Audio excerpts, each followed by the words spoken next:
இயேசு கிறிஸ்துவின் இனிதான நாமத்தில் இன்றைய ஆவிக்குரிய சிந்தனைக்கு உங்களை அன்புடன் வரவேற்கின்றோம். இப்போதும் ஒரு பாடலுக்கு பின்பு உங்கள் சிந்தையை தெளிவிக்கும் ஆவிக்குரிய செய்தியை கேட்கலாம். நித்தம் நம்மை நடத்திடவே நித்தமும் நம்மோடு இருக்க வந்தார்.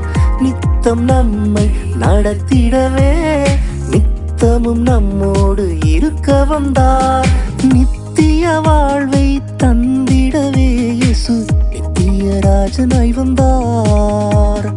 நித்திய வாழ்வை தந்திடவே இயேசு நித்திய ராஜனாய் வந்தார். பாடி கொண்டாடுவோம், எங்கும் ஓடி செய்தி சொல்லுவோம். பாடி கொண்டாடுவோம், எங்கும் ஓடி செய்தி சொல்லுவோம். விண்மீன்கள் வானில் ஜொலித்திட, விண்தூதர் துதித்து பாடிட, மண்ணில் வந்தார் மன்னன் இயேசு. மகிமையின் நம்பிக்கையாய் மண்ணில் வந்தார் மன்னன் இயேசு. மகிமையின் நம்பிக்கையாய். ஆண்டவர் இரட்சகராகிய இயேசுவின் இனிதான நாமத்தினால் மீண்டும் அவங்களை வாழ்த்துகிறேன். இதனால் நம்முடைய ஆவிக்குரிய சிந்தனைக்காக மத்தேயு சுவிசேஷம் 2ஆம் அதிகாரம் 7ஆம் வசனத்தை வாசிக்கிறேன். அப்பொழுது ஏரோது சாஸ்திரிகளை ரகசியமாய் அழைத்து நட்சத்திரம் காணப்பட்ட காலத்தை குறித்து அவர்களிடத்தில் திட்டமாய் விசாரித்தான் சொல்லப்பட்டிருக்கிறது. நட்சத்திரத்தை பார்க்கிறாங்க, அது ஒரு ராஜா பிறந்திருக்கிறத காண்பிக்கிறது. உடனே அவர்கள் அதை ஃபாலோ பண்ணி வராங்க. எருசலேமுக்கு வர வந்துட்டாங்க ஞானிகள். உடனே அவங்களுக்கு ஒரு தாட் வருது, ராஜா அரண்மனையில தானே பிறக்க முடியும், குடிசையிலயோ அல்ல எங்கேயோ ஒரு சத்திரத்திலயோ அந்த முன்னணியிலோ பிறக்க வாய்ப்பு இல்லை. ஏன்னா அவர்களுக்கு வேதத்தின் காரியங்கள் எல்லாம் அது தெரியவில்லை. ஞானிகள் நட்சத்திரத்தை கண்டுபிடித்து விட்டார்கள்.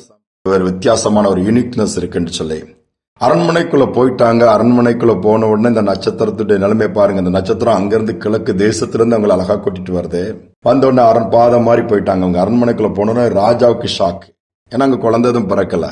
இப்ப இன்னொரு ராஜா பிறந்திருக்கிறானோ தனக்கு எதிரியாகத்தான் அவன் மாறுவான், தன்னுடைய ராஜ்யபாரத்தை இழக்க நேரிடும் என்ற ஒரு பயம். ஏரோதின் அரண்மனை அங்க எல்லாமே கலக்கம் வந்து விட்டது. அதனால அங்க ஒரு குழப்பம் போயிட்டே இருக்குது. ஆண்டவர் அனுப்பினால் அது பிரகாசித்த அந்த நட்சத்திரத்துடைய நிலைமை என்ன இருக்கும்? இந்த ஞானிகள் பாருங்க, அந்த சுய ஞானத்தினால இங்க போயிட்டாங்களே, சுய அறிவுனால இங்க போயிட்டாங்களே அது புலம்பி இருக்கும். ஒருபோல் அந்த இடத்துல நாம இருந்தோம்னா நேரா ஆண்டவர் ஒரு காரியத்தை சொல்லி அதை செஞ்சுட்டு வாங்க, அவங்க கேட்கல, வழி தப்பி போனா அவங்க அதெல்லாம் தேராது சொல்லி ரிப்போர்ட் கொடுத்துட்டு நம்ம போயிட்டே இருப்போம், வெயிட் பண்ண மாட்டோம். இன்னைக்கு காத்திருக்கிற காரியம் கடினமான ஒன்று எல்லோருக்குமே, சின்ன பிள்ளைகள் இருந்து பெரியவங்க வர. வெயிட் பண்ணனாலே பிடிக்காது. இன்னைக்கு வெயிட் பண்ணிட்டோம்னா ஐயோ அதெல்லாம் வாய்ப்பு இல்லை, எப்போ கிடைக்கும், எப்போ வரும், எவ்வளவு நேரம் காத்திருக்கிறது, கோபப்பட்டு சில நேரம் சில இடத்துக்கு ஏதாவது பொருள் வாங்க போனாலும் சரி, எல்லாத்தெல்லாம் வெயிட் பண்ண வச்சா எவ்வளவு நேரங்க காத்திருக்கேன், எனக்கு வேற வேலை இல்லையா, கோபப்பட்டு அந்த எரிச்சலின் தாக்கம் வெளிப்படுறத நம்ம பார்த்திருக்கிறோம். காத்திருத்தலை நீ விரும்பாதான ஆண்டவன் சொன்னார், சில காரியங்களுக்கு காத்திருக்க சொல்றாரு. கர்த்தருக்கே காத்திருன்னு சொல்லப்படும். கர்த்தருக்கு காத்திருக்கிறவங்க தான் கழுகு போல செட்டைகள் எடுத்து எழும்ப முடியும். அவங்க ஓடினா ஒண்ணுமே பாதிப்பு இருக்காது, நடந்தாலும் கை கால் வலிக்காது, டயர்ட்னஸ் ஆகாது. ஆனா காத்திருக்காதவங்க ஓடாண்டான் நடக்காண்டான் உட்கார்ந்தாலே அவங்க டயர்ட் ஆயிருவாங்க. இன்னைக்கு அதை தானே பாக்குறோம். உட்கார்ந்தா இருக்க உடம்பெல்லாம் அடிச்சு போட்ட மாதிரி இருக்குது, ஒண்ணுமே முடியல, நிறைய பேர் புலம்புறோம்ல. காத்திருக்கிறோமா? காத்திராமல் அவசரப்பட்டு எடுத்த முடிவுகளுடைய பாதிப்பனுக்கு ஒவ்வொருடைய வாழ்க்கையில ஒரு பகுதி இருக்கத்தான் செய்யும். கேட்டா சொல்லுவாங்க. சமீபத்தில் ஒரு ஆய்வு சொல்லுது, 90% பேர் செயற்கை முறையில் கருத்தரிக்கக்கூடிய முயற்சி இந்த காலத்துல எடுக்கிறாங்களாம். ஏன்னா குழந்தை பாக்கியல திருமணம் ஆன உடனே ஒரு மாசத்திலே தெரியும், நல்லது. பெற்றோர்கள் வேற அதுக்கு மேல நான் ஒன்னும் இல்லையான்னு கேட்ட அந்த பிள்ளைகளை ஒரு வழிபடுத்திருந்தாங்க. சமுதாயத்துக்கு வெளியே போன கேள்வி, அவங்க என்ன நினைக்கிறாங்க, இன்னைக்கு வயசு வந்த உடனே கல்யாணம் ஆயிரணும், படிச்ச உடனே வேலை கிடைச்சிடணும், சம்பாத்தியம் பண்ணிடணும், இன்னும் வீடு கட்டலையா, அவனுக்கு வீடு இல்லாம இருக்கிறா, இன்னும் ஒரு கார் இல்லாம இருக்கா, இப்படி கேள்விகள் எல்லாம் வேர்ல்டு வைடா இன்னைக்கு போயிடுச்சு. அதனால எல்லாமே சோர்ந்துப்பா, அது இருந்தாதான் வாழ்க்கை, அது இருந்தாதான் ஆசீர்வாதம், அது இருந்தாதான் கர்த்தர் கூட இருக்கிறாருங்கிற ஒரு சிந்தனைக்குள்ள வந்துருச்சு. இல்ல என்ன நடந்தது? அவசரப்பட்டு பிள்ளைகள் வேணும், இன்னும் குழந்தை பாக்கியம் இல்லைன்னொன்னே மருத்துவமனைக்கு போறாங்க. கருத்தரி காரியம் செயற்கை முறையில லட்சக்கணக்கான பணம் ஆகுது. அப்படியே நிறைய பேருக்கு வாய்ப்பதில்லை. இதுல அந்த சமீபத்திய ஆய்வு சொல்லுது, 90% பேர் இதனால கடனாளிகளா மாறிட்டாங்களாம். கடன்ல மாட்டிட்டு நீங்க முடிச்சிட்டு இருக்காங்களாம். ஏன் கர்த்தர் கொடுக்க மாட்டாரா? கல்யாணம் 2 வருஷம் ஆகட்டுமே, 3 வருஷம் ஆகட்டுமே, இல்ல 5 வருஷம் கூட ஆகட்டுமே. கர்த்தர் எனக்கு திருமணத்தை நடத்தி கொடுத்தாரு, அவருக்கு தெரியும் இந்த நேரத்துல குழந்தை கொடுக்கணும்னு சொல்லி. சரீரத்துல குறைவு இருக்கா, ட்ரீட்மெண்ட் எடுங்க. ட்ரீட்மெண்ட் எடுக்கிற தப்புன்னு இல்லை. ஆனா அவசரப்படாதங்க. அதான் ஆண்டவர் எதிர்பார்க்கிறார். அந்த நட்சத்திரம் வெயிட் பண்ணுது. ஏறது அரண்மனைக்குள்ள போயிட்டாங்களே, தவறா முடிவு எடுத்துட்டாங்களே, கவலைப்படல. வெளியே வெயிட் பண்ணிட்டே இருக்குது. வெயிட் பண்ணுவோம்.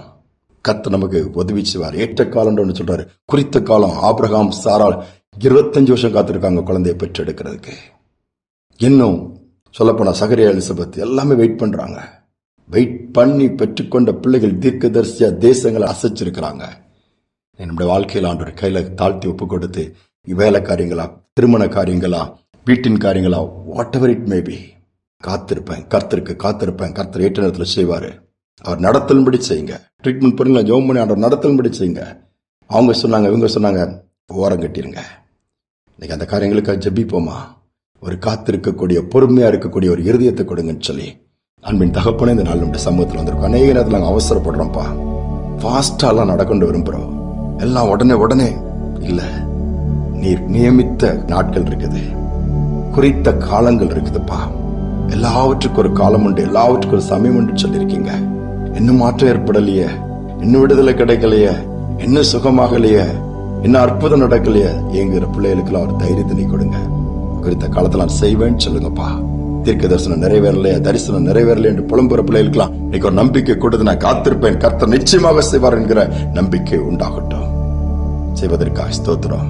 நிச்சயமாகவே முடிவு உண்டு. நம்பிக்கை வீண் போகாதுன்னு சொன்ன வார்த்தையின்படி ஒவ்வொரு நம்பிக்கையும் வீண் போகாதபடி நீங்க பலன் கொடுத்து, காத்திருக்கக்கூடிய கிருபை கொடுத்து தாங்கி நடத்துங்க. துதிக நம்மை ஏற்றுக்கொள்ள இயேசு நாமத்தில் பிதாவே, ஆமென், ஆமென். கர்த்தருக்கு காத்திருப்போம். நிச்சயமாகவே நாம் நம்புகிற காரியத்தை, விரும்புகிற காரியத்தை கர்த்தர் நமக்கு செய்து கொடுப்பார். சிந்தனையோடு நாளை தொடருவோம். மீண்டுமாய் நாளை தினம் சந்திப்போம். செடி வளர ஓர் கால